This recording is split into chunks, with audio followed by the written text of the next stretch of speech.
Hi, welcome to SRK English Academy. Visit my blog English language lit.blogspot.com.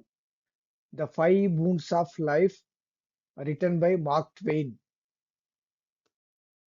The Five Boons of Life. Let's begin the story. Chapter 1. In the morning of life came a good fairy with her basket and said, here are gifts. Take one, leave the others, and be wary. Choose wisely. Oh, choose wisely, for only one of them is valuable. The gifts were five: fame, love, riches, pleasure, and death. The youth said eagerly, there is no need to consider. And he chose pleasure. He went out into the world and sought out the pleasures that youth delights in. But each in its turn was short lived and disappointing, vain and empty, and each departing mocked him. In the end, he said, these years have wasted. If I could but choose again, I would choose wisely. Chapter 2. The fairy appeared and said, four of the gifts remain. Choose once more. And oh, remember, time is flying, and only one of them is precious. The man considered long, then chose love, and did not mark the tears that rose in the fairy's eyes. After many, many years, the man sat by a coffin in an empty home, and he communed with himself, saying, one by one they have gone away and left me, and now she lies here, the dearest and the last. Desolation after desolation has swept over me. For each hour of happiness, the treacherous trader, love has told me. I have paid 1,000 hours of grief. Out of my heart of hearts, I curse him. Chapter 3. Choose again. It was a fairy speaking. The years have taught you wisdom. Surely it must be so. Three gifts remain. Only one of them has any worth. Remember it and choose warily. The man reflected long, then chose fame, and the fairy, sighing, went away.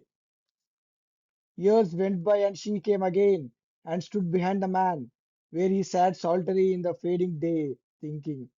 And she knew his thought. My name filled the world, and its praises were on every tongue, and it seemed well with me for a little while. How little a while it was! Then came envy, then detraction, then calumny, then hate, then persecution, then derision, which is the beginning of the end. And last of all came pity, which is the funeral of fame. Oh, the bitterness and misery of renown, target for mud in its prime, for contempt and compassion its decay. Chapter 4. Choose that again, it was a fairy's voice. Two gifts remain, and do not despair. In the beginning there was but one that was precious, and it is still here. Wealth, which is power. How blind I was, said the man.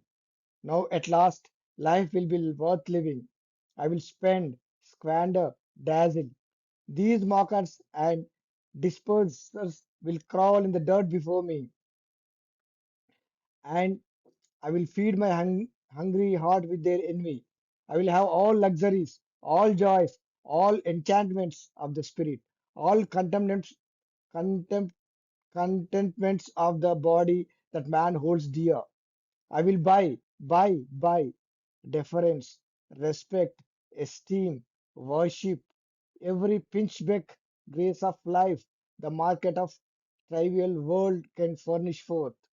I have lost much time and chosen badly heretofore, but let that pass. I was ignorant then, and could but take for best what seemed so.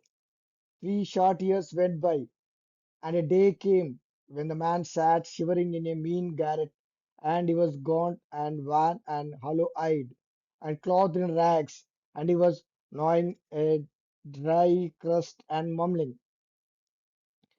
curse all the world's gifts, for mockeries and gilded lies, and miscalled everyone. They are not gifts, but merely lendings. Pleasure, love, fame, riches. They are but temporary disguises for lasting realities, pain, grief, shame, poverty. The fairy said true. In all her store there was but one gift which was precious, only one that was not valueless. How poor and cheap and mean I know those others now to be, compared with that inestimable one, the dear and sweet and kindly one, that sleeps in dreamless and enduring sleep, the pains that persecute the body, and the shames and griefs that eat the mind and heart. Bring it. I am weary. I would rest. Chapter 5. The fairy came, bringing again four of the gifts, but death was wanting. She said, I gave it to a mother's pet, a little child. It was innocent, but trusted me, asking me to choose for it. You did not ask me to choose. Oh, miserable me! What is left for me? What not even you have deserved, the wanton insult of old age. Thank you. Thank you for listening to the audio.